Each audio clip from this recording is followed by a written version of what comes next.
Ça va mec?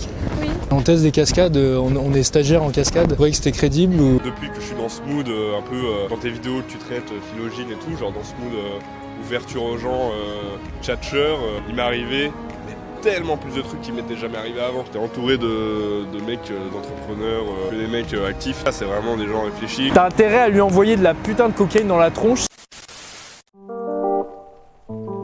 Petite histoire, c'est que on s'est rencontrés donc par hasard sur un forum des Halles. Ouais, c'était assez fou parce que seul youtubeur que je rencontre c'est toi et le seul que je regarde vraiment assidûment c'est toi aussi. Mais ouais, du coup je t'ai rencontré, je suis venu te voir, j'ai dit que j'avais fait une vidéo où je faisais de la drague de rue, je te l'ai montré. Alors toi t'es peut-être le seul qui fait justement pas trop de la drague de rue. T'es le seul que j'ai vu sur internet finalement en dehors de moi qui ne soit pas dans une optique de drague, mais on sent que t'es là, t'as envie de jouer, tu rebondis, t'essaies de rebondir sur ce que dit la fille, et même si t'as encore quelques réflexes des clones de la drague, t'as un bon potentiel créatif et c'est ça qui te plaît, c'est ça qui te fait vibrer, mais ça se voit direct, mais quand tu vois les types qui arrivent avec leur chorégraphie toute faite... Je vais me rapprocher en courant, je vais la dépasser, et je vais l'arrêter comme ça.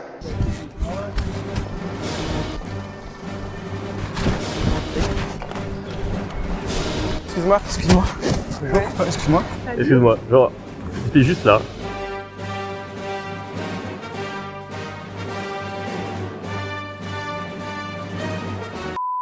Leurs 3 pas de danse, je viens de te croiser et il fallait absolument que je vienne te dire que je te trouvais jolie. Et que je trouvais que t'avais un bon style ou quoi, ça fait... Les mecs, il y a un moment faut arrêter quoi, c'est... Même les phrases que tu peux ressortir finalement à n'importe qui, devant toi t'as plus du tout juste une fille, un être humain qui va ressentir des émotions, mais au final tu pourrais le faire face à un mur, ce serait la même chose. Ouais, exactement, ouais. Ça n'a pas d'intérêt, tu prends plus de plaisir, et ça se voit, tu vois. Ça se voit quand c'est un truc de sincère, c'est un jeu, c'est du plaisir, c'est... un mec qui est créatif face à un mec qui a regardé ok, quelle phrase d'accroche je dois dire ça, puis dire ça, etc. Tu vois, rentrer dans un mood. Bah déjà ça étouffe la créativité, de devoir se cantonner à une phrase toute faite. Au début c'est bien, ça pousse à agir, ça c'est cool, c'est sûr. Le problème c'est que tu peux aussi te trouver ta phrase à toi qui va te pousser à agir. Ouais. Tu me donnes 2-3 infos sur toi, on réfléchit, on brainstorm entre guillemets 5 minutes et puis on va trouver des trucs marrants. Avoir une phrase personnalisée, pourquoi pas. Un truc qui soit propre à toi, voilà, tes origines, la ville d'où tu viens, ça c'est 10 fois mieux. Déjà c'est propre à toi, tu peux répéter la même phrase mais au moins ce sera propre à toi. La séduction n'est qu'une démonstration d'intelligence sociale en fait. Ouais. Si tu arrives en répétant des phrases qui viennent du net, que les filles connaissent très bien, surtout à Paris, dans les grandes villes, elles savent très bien le je t'ai croisé là-bas, Nicolas Dolto, tout ça elles connaissent. T'as une approche qui me rappelle un peu des choses et je les prends pas mal, vraiment je les prends pas mal, mais on dirait que t'as pris tes cours sur un site de drague. Non, non. Ou alors toi t'es coach. Moi je suis coach, ouais, ça me flatte, mais non, je suis pas coach. Ça fait pas spontané et t'as juste sorti la phrase qui sort tout. Ah ouais, je veux pas que tu te prennes mal, hein, mais je sais pas si c'est une technique, c'est la première fois que je la rencontre. Elle, ça les fait penser à des émissions type Tellement Vrai. Jérôme, 27 ans, toujours puceau, qui veut apprendre à découvrir les femmes. C'est trop caricaturé, ça a trop été associé à des choses de merde. On disait hier, le dragueur, il a honte. Un petit peu, il a l'impression d'être un mec en chien qui vient attraper et voler quelque chose à la femme. Alors que nous, c'est un peu l'inverse. On vient offrir du jeu, tu vois, on vient s'amuser. Vas-y, tombe. Merde, ça va? Ça va? Putain, mec, ça va, mec? Ça va mec? Ouais, ça va. Attends, attendez. C'est bien.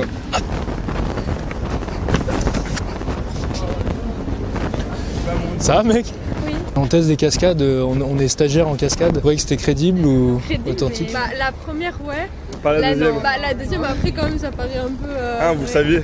En fait c'est pour ça. Genre, Mais 2 fois d'affilée, je pense. Ouais, après 2 fois d'affilée juste à côté. Après je pense que vous êtes plus intelligente que la moyenne pour voir des trucs comme ça. Ouais, Enfin, c'est ça. Ça se voit que vous êtes cultivé. Ah bon. Bon, vous en battez les couilles d'une violence, tu sais, je me suis éclaté. Ouais, Limite, vous aurez fait un petit crachat. Le dragueur manque cruellement, du moins il n'exprime pas l'intelligence sociale. Et c'est pour ça qu'il est rejeté par la nana. Drague égale manque de créativité et dans la tête de la fille égale ce mec-là n'a pas la répartie finalement. Pour elle c'est banal. Tu sais c'est ce qu'on disait hier. Tu vas voir une nana dans la rue, tu lui dis je viens de te croiser, je t'ai trouvé jolie. Et la réaction c'est à Paris c'est merci c'est gentil. Ouais, et ça continue. Et ça continue. Et tu vois leur visage, aucune émotion. Ouais. Ou un petit sourire pour les plus gentils. Plus elle est jolie, moins elle a d'émotion. Elles le savent qu'elles sont jolies, je veux dire. Après c'est bien c'est bien de le dire, d'office elles vont être heureuses, mais elles le savent. Elles vont pas s'attendre à énormément de réponses par derrière, de réactions. Lorsque tu dis une fille jolie, t'es jolie. Tu vois. Comme tu dis, elle l'entend tous les jours, elle le sait, mais et en plus de ça, c'est que c'est ce qu'elle a l'habitude de lire sur son mur Facebook, sur son mur Instagram, c'est de la routine, c'est une habitude. Elles sont habituées, réellement habituées. Genre, toi et moi, si une nana vient, même la plus moche de toutes les femmes, vient nous dire salut, je te trouve beau. Putain, moi je m'arrête avec elle un quart d'heure, je dis attends, viens, on va boire un café.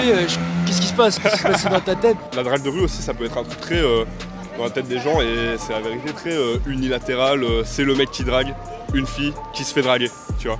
Alors que quand c'est un jeu de séduction, finalement très vite ça va être, quand ça se passe bien en tout cas, ça va être un double jeu de séduction. Exactement. En fait. Et c'est ça qui est le plus intéressant. On l'a dit. Un échange. Ouais, voilà, c'est un échange. Elle avait un ordinateur dans la main et je lui demanderais si les pochettes sont assez résistantes. En fait, j'ai un petit problème en ce moment. Je viens de commencer, je viens d'être étudiant, enfin, je viens de commencer la fac et je cherche une pochette résistante d'ordinateur. Pochette d'ordinateur. Bah, je sais pas si mon père il m'a offert, donc je sais pas. Et du coup, ouais, mais tu sais pas si c'est bien, mais tu l'utilises? Oui, enfin elle est bien, mais je sais pas d'où elle vient. Tu sais pas d'où elle vient? Non. Ah mince. Tu vais pas demander à ton père, genre, ouais, papa, tu sais pas d'où vient ma pochette parce que j'avais déjà entendu parler de cette marque. Non, bah, alors je demande à mon père, mais je pense pas qu'il va me répondre dans la minute. Mais... Pas de soucis. Tu peux dire, ouais, papa, j'ai rencontré un homme super charmant, super beau, qui s'appelle Ellie. D'accord. Comment tu t'appelles? Ok. Très beau nom, très beau prénom. Alors, je demande à mon père.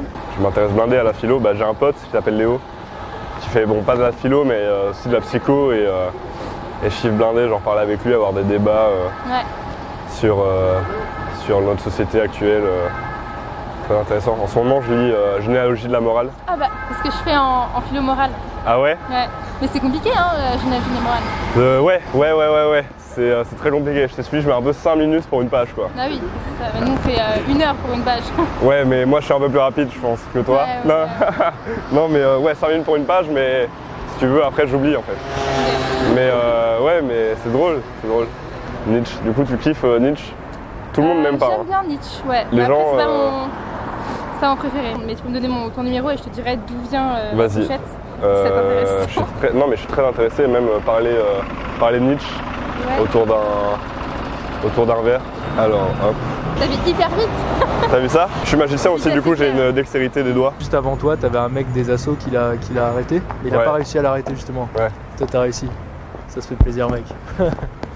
On a les meilleurs coachs. Enfin, être là dans le contexte, savoir être créatif, improviser sur un truc, sur ses émotions, sur ce qu'elle dit.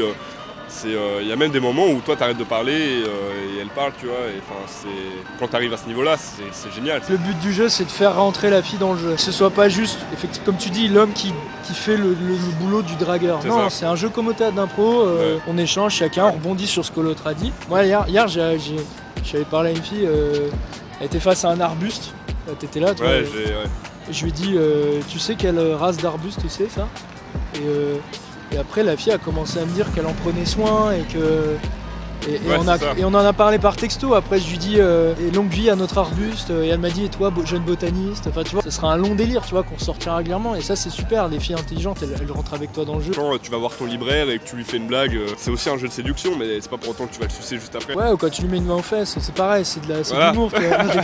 Non mais c'est ça qu'il faut rappeler, c'est que les gens ils vont prendre un peu pour un mec qui joue sur les mots, mais je réexpliquerai plus tard ces trucs là parce que c'est hyper important. Mais la drague, c'est quand t'as un objectif derrière à tout prix, d'arracher un numéro, quoi qu'il arrive. T'as vu la fille, tu dis elle je veux son numéro, elle je veux coucher avec elle. Le problème c'est que dans cet état là, t'es dans un esprit de performance, t'es dans un esprit d'arracher quelque chose, et t'es dans un état d'esprit de un petit peu honteux parce que tu dis je prends un truc. Égocentrique aussi. Égocentrique et t'es centré sur toi et tu te concentres pas sur la fille parce que le moment où t'es en train de penser au numéro, t'es pas en train de penser à la fille en face de toi, t'es pas en train de penser à ce qu'elle vient de dire et ce qu'elle est en train de faire et ce qu'elle fait. Nous on pense pas à la performance, on pense au beau jeu, on pense pas au numéro, à la fin, au résultat, on pense le résultat il est à court terme, il est maintenant, tiens il y a une vanne à sortir, hop je la sors tout de suite. Il y a un truc à verbaliser sur ce que la fille est en train de faire, hop je le dis tout de suite. Il y a une empathie dont il faut faire preuve, il y a quelque chose à verbaliser, bam, on y va direct. Et que ce soit une femme, que ce soit un homme, que ce soit un auditoire, que ce soit un abonné sur YouTube, que ce soit un électorat pour les politiciens. C'est pour ça que je trouve que c'est stylé ce qu'on fait, parce que c'est pas de la drague. Ta réputation va jusqu'à Bruxelles. Vas-y. Et du coup t'es monté là. Ouais c'est ça. J'adore votre travail. Ah bah c'est plaisir, merci mec. L'Office du tourisme de Paris devrait nous rémunérer pour faire ce qu'on fait là. Hein. Bah, tu sais, on donne une belle image de Paris. Moi j'étais voir quelqu'un dans la rue. Ouais. Je lui ai donné le sourire et elle m'a dit mais pourquoi tu fais ça et j'ai dit mais en fait c'est la mairie de Paris qui me paye. C'est pas mal ouais. Bonjour, nous sommes ménestrels. Ça c'est marrant ça. Puis nous venons redonner le sourire aux humains. Il y a la mairie de Paris qui va tenter un poste, ça s'appelle ménestrel. Ménestrel. T'as un rictus, tu nous crois pas du tout, mais tu peux aller vérifier en si tu veux. somme, tu nous dois 5 € pour le moment de joie qu'on t'a offert. Moment de joie. Bah oui, regarde, tu ne cesses de sourire, t'arrives même plus à en mettre ta vie. Ça c'est mon job qui me... Ah d'accord. On est des clients comme les autres en fait. Là. C'est ce que tu dis. Les fêtes arrivent à grands pas. Ah vous savez ce que vous voulez, vous êtes une femme décidée? Moi je pense qu'elle va réfléchir et peut-être qu'après avoir réfléchi, elle le prendra. C'est ça. Il nous faut un peu de réflexion. C'est marrant mais c'est vrai, c'est ce qu'ils font vraiment. Ah ouais. Moi ça me fait plaisir en soi de parler avec des gens, même si la fille n'est pas jolie, je m'en fous complètement. Pas spécialement, il doit pas y avoir un but à la fin de la revoir. Il n'y a aucun but. Bah ouais. On a rigolé tous les deux, puis ça fait plaisir de donner le sourire aux gens quoi. On n'est pas né comme ça, Non.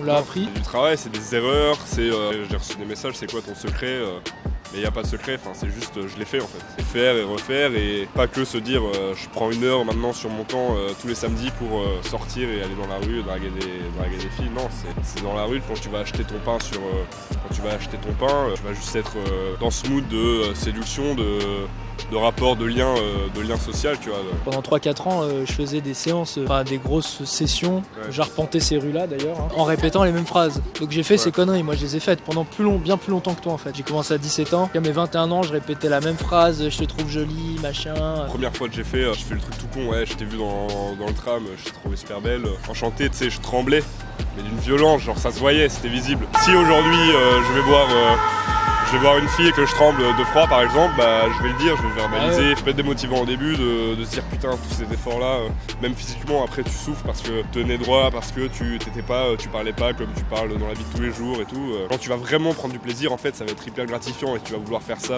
n'importe quand. C'est comme la boxe en fait, au début on te dit relâche-toi, détends-toi, sois plus souple, t'es trop tendu, ouais mais mec j'ai peur de me prendre un coup et de mourir tu vois. C'est ça.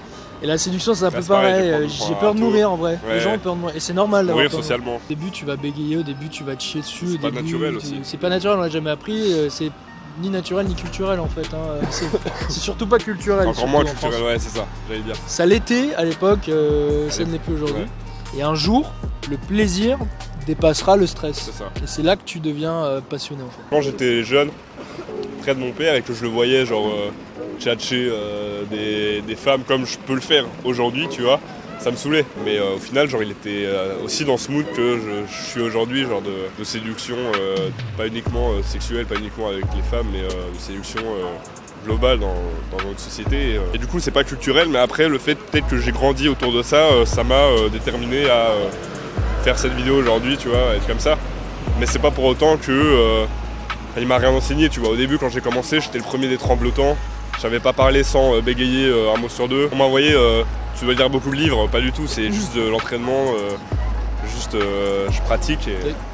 Non, et l'importance du modèle, quoi. C'est vrai que c'est important. Ouais, c'est ça. Les clones de la drague qu'on voit en ce moment sur internet, c'est pas des bons modèles finalement, parce que c'est pas des gens qui te poussent à développer la verve ou qui te poussent à développer la tchatch. Ils te poussent à rentrer dans une trame, à draguer, à obtenir du 0,6. Et il suffit de regarder les titres des vidéos, quoi. Meilleur dragueur. Et c'est pas ironique. Il faudrait qu'il y ait un peu des modèles, des types qui ont... T'inquiète, non t'en fais pas. C'est la première qui s'excuse. Allez, viens me sucer pour t'excuser. C'est là que tu vois le double visage Philogine. Ouais, gentil c'est ça. quand la fille t'écoute. Et un gros connard. Elle continue à se retourner. On peut manger un truc. Déjà quand tu vois coach en drague, coach en séduction, tu sais que le gars c'est un clone de la drague. J'en ai pas vu encore aujourd'hui qui sortait du lot et qui faisait autre chose, qui faisait réellement preuve d'improvisation, de créativité, qui cherchait vraiment à développer les capacités conversationnelles. L'érotisme est à la pornographie ce que l'escorte est à la pute. Oh. Tu peux lui dire. Hein. Traduction. Roma non fu fatta in un giorno.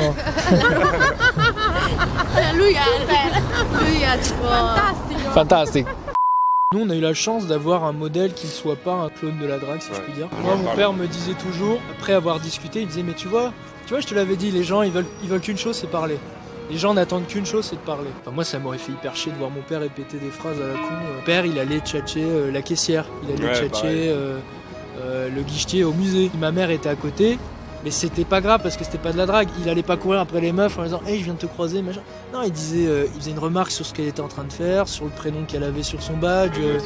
Tu vois. Depuis que je suis dans ce mood un peu dans tes vidéos que tu traites Philogine et tout, genre dans ce mood ouverture aux gens, tchatcheur, il m'est arrivé tellement plus de trucs qui m'étaient jamais arrivés avant dans ma vie où j'allais de chez moi au métro pour aller travailler et puis je retourne chez moi, je regarde le sol, tu sais, je regarde mon téléphone. Mais là par exemple, tu vois, j'étais parlé à des filles, on a eu des churros, tu vois, c'est un truc tout con. Mais, non mais c'est ça, c'est... Parce que les gens, encore une fois, c'est pas de la pitié ou quoi que ce soit, c'est juste que c'est les gens ils prennent du plaisir. Le look de merde, bon après c'est mon look de vie en fait. T'es né comme ça en fait, t'es né avec des baskets, avec des chaussettes, les chaussettes qui sortent, bon là j'avoue qu'il y a un...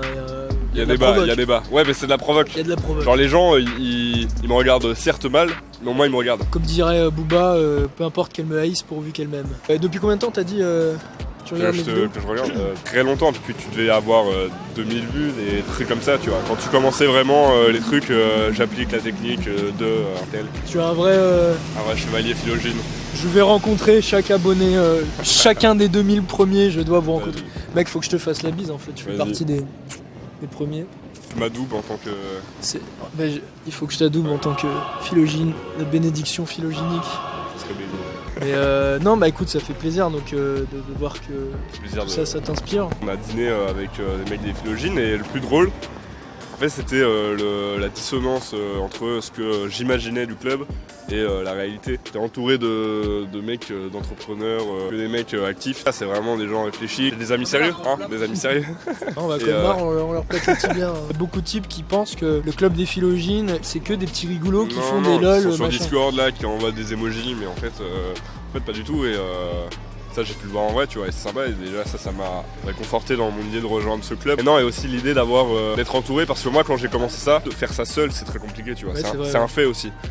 Moi, j'étais entouré de deux de mes meilleurs potes quand j'ai commencé ça, des frères d'armes, tu vois. On a connu les mêmes galères, les mêmes angoisses, les mêmes peurs, les mêmes échecs, et le fait d'avoir des gens qui sont dans cette même philosophie, un peu un esprit d'équipe. Toi, demain, si tu veux trouver des gars à Bruxelles, bah il y en aura quoi. À Lille, il y en a à Lyon, etc. Il y en a un peu partout. Même hier, on a eu un dîner, mais aussi on a fait une petite session ensemble. C'était grave cool de voir que finalement il y a des gens aussi comme toi qui sont dans ce même mood là. Qui ont des styles différents finalement. Parce ouais, aussi. C'est ça, genre... Des physiques différents, des styles différents. Ouais, vraiment, c'est ça, c'est de tout. Te suce un max en fait, mec. Ça fait plaisir. Et tout ça pour dire, mon père m'a dit... Ah bah voilà, qu'est-ce que ton père t'a dit ? Et les femmes jouissent avant tout à travers les oreilles. C'est pas de lui, mais bon. Bah dis pas ça. C'est très compliqué d'arrêter une nana en fait dans les rues de Paris. T'as intérêt à lui envoyer de la putain de cocaïne dans la tronche, sinon la meuf elle va se barrer. Pour nous, t'es plutôt prosémite. Ouais. Qu'en penses-tu J'en sais rien, mais... Ah, ça te semblait. Entre antisémite et prosémite, tu serais plutôt prosémite. Enfin, j'en sais rien. Bah, on peut faire un test. Est-ce que tu aimes l'argent ? Est-ce que tu aimes l'argent ? Attention, question piège. Parce qu'il y a des gens, des fois, ils me disent ouais, l'argent c'est pas important, et je leur dis putain, mais c'est l'antisémite quoi. Mais le fait de la choquer un peu comme ça, de la troubler, ça fait que la nana elle est presque hypnotisée en fait. Elle était réellement hypnotisée, elle nous regardait comme ça, elle savait pas quoi faire en fait. Elle savait pas quoi dire, elle était... En fait elle est incapable de catégoriser ce qui est en train de lui arriver. Après toi tu dis ouais, l'argent bah si c'est important, il dit mais c'est parce que t'es juif, ouais voilà ouais. Pareil, et là directement après bon, mais comme on est deux et on a fait parallèlement et de la boxe, on les prend comme ça généralement. Et on leur fout de baffe. La fille, la première chose qu'elle se dit c'est menace ou pas menace. Ouais. Là, au début, elle se dit peut-être menace. Alors en fait, non, pas menace, ils ont l'air sympas. C'est pas des racailles. C'est pas non plus le petit étudiant banal qui viendrait me dire excuse-moi, enfin c'est pas un clown de la drague, genre excuse-moi, je viens de te croiser, machin. Mais alors qui sont ces deux types ? Tu dois nous prendre un peu pour des fous, mais tu n'oses pas le dire parce que tu as peur de passer pour une antisémite. C'est voilà, pauvre. En fait, nous, je t'explique, on est touristes, on vient du Marais et on n'a pas trop l'habitude de sortir. Là, on est déjà un peu loin, je pense. Là, dans sa tête, elle doit y avoir une sorte de tourbillon, tu sais, elle comprend. Genre, c'est vide. Erreur, ouais, voilà, erreur. Je comprends rien.